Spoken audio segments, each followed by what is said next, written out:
Kandiaro election 2024 जे सिलसिले में कंडियारो लॻ यूसी कुंदर में वडेरो मोहम्मद बुधल कुंदर गुलाम मेहंदी, एडवोकेट गुलाम रज़ा कुंदर, कुंदर एडवोकेट नसीम कुंदर, खादिम चन्ना, पीरज़ादा चन्ना, पवर मल्हा बिरादरी पारां GDA जो ज़बरदस्त जलसो मुनक़द कयो वियो।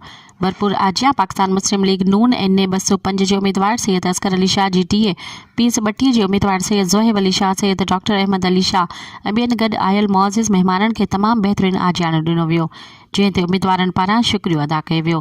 हिन मौक़े ते सैयद ज़फ़र शाह, सैयद ज़ोहेब शाह, सैयद असगर शाह ऐं ॿियनि चयो त PP सिंध खे तबाह बर्बाद करे छॾियो आहे। करप्शन खां सवाइ अवाम खे कुझु नाहे ॾिनो।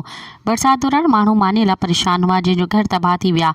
उन्हनि खे अॼु ॾींहं ताईं पैसा जारी न थी सघिया आहिनि।